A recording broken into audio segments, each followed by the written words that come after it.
गेल्या वर्षी प्रदर्शित झालेल्या धुरंधर या चित्रपटाने तब्बल 1005 कोटी रुपयांची कमाई करत हिंदी चित्रपटसृष्टीत मोठा विक्रम केला होता।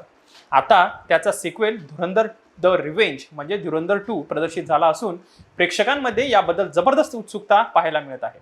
चाहत्यांच्या प्रचंड प्रतिसादामुळेच या चित्रपटाचे 24 तास शो सुरू ठेवण्यात आले आहेत।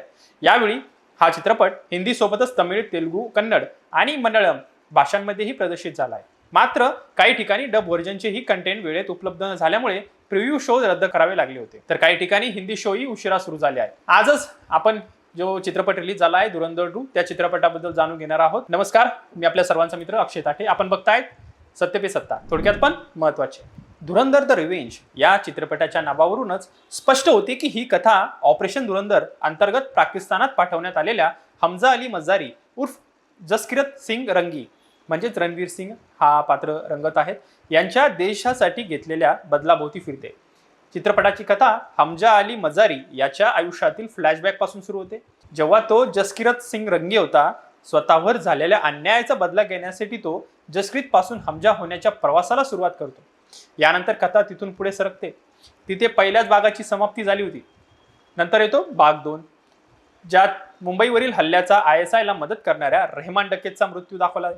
अक्षय खन्नाचा खात्मा करून हमजा लॅरीचा बेताज बादशाह बनतो। आता त्याचा उद्देश भारताला हजारो जखमा देण्याचा कट रचणाऱ्या मेजर इक्बाल म्हणजेच अर्जुन रामपाल, भारतात बनावट नोटा छाप पाठवणाऱ्या खनानी ब्रदर्स आणि त्यांच्या मागील मोठ्या सूत्रधारांना धडा शिकवणे हा उद्देश असतो। सर्वात जास्त चर्चा होते बडेसाबची। तर कोण आहे बडेसाब? बडेसाब दुसरा तिसरा कोणी नसून दाऊद इब्राहिम आहे आणि तो अंथरुणावर पडलेला बडेसाब आपल्याला शेवटी दिसतो। सर्वच सांगणे योग्य नाही, परंतु हमजाला मात्र या मार्गात अनेक अडचणींचा सामना करावा लागतोय। शेवटी हमजा आपल्या उद्दिष्टात यशस्वी होतो का हे जाणून घेण्यासाठी तुम्हाला चित्रपट बघावंच लागणार आहे।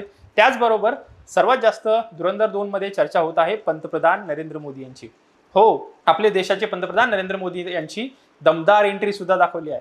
सोशल मीडियावर देशभक्तीपर सीनची तुफान चर्चा होत असते। आदित्य दर दिग्दर्शित या संपूर्ण मनोरंजन विश्वात आणि प्रेक्षकांमध्ये प्रचंड उत्सुकता निर्माण केली आहे। या चित्रपटातील एक अत्यंत खास दृश्यामुळे सध्या सर्वत्र चर्चा होत आहे या चित्रपटाची। या चित्रपटामध्ये देशाचे पंतप्रधान नरेंद्र मोदी यांची एक अत्यंत खास आणि अनपेक्षित झलक प्रेक्षकांना पाहायला मिळत आहे।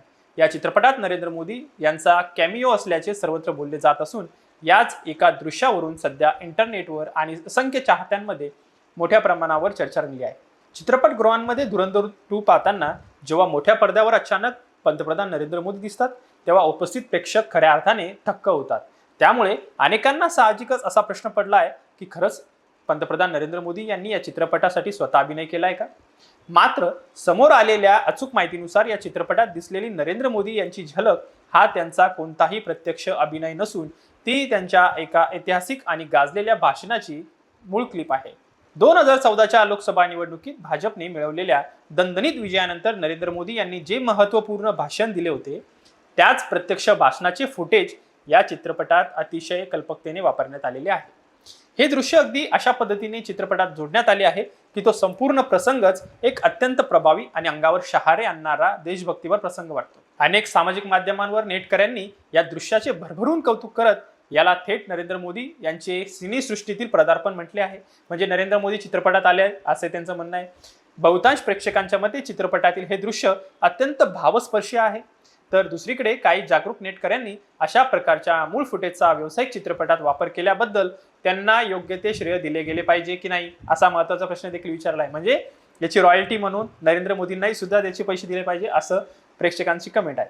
चित्रपटाचे दिग्दर्शक आदित्य दर यांनी या विशिष्ट भाषणाच्या माध्यमातून चित्रपटाला एक देशभक्तीचा विशेष स्पर्श देण्याचा जाणीवपूर्वक प्रयत्न केला आहे। त्याचा हा प्रयोग प्रेक्षकांच्या मनावर नक्कीच मोठी छाप सोडत आहे। चित्रपटांमध्ये वास्तवातील राजकीय नेत्यांच्या भाषणांचा कल्पक वापर करून कथानकाला अधिक जिवंत आणि परिणामकारक बनवण्याचा हा अभिनय प्रयोग निश्चितच कौतुकास्पद आणि स्वागतार्ह आहे। निश्चितच या चित्रपटाबद्दल आपल्याला काय वाटते नक्की सांगा आणि हा चित्रपटगृहात नक्की बघायला विसरू नका। या सर्व चित्रपटाच्या पहिल्या सिक्वेलनी जसे 1005 कोटी रुपये कमवले आहे तशीच धुरंधर 2 सुद्धा त्या लेवलचे पैसे कमवेल याबद्दल शंकाच नाही। आपल्याला ही माहिती कशी वाटली नक्की कळवा आणि आपल्या काही भावना असतील, कमेंट असतील तरी नक्की कळवा आणि अशाच महत्त्वपूर्ण माहितीसाठी बघत राहा सत्य पे सत्ता, थोडक्यात पण महत्त्वाचे।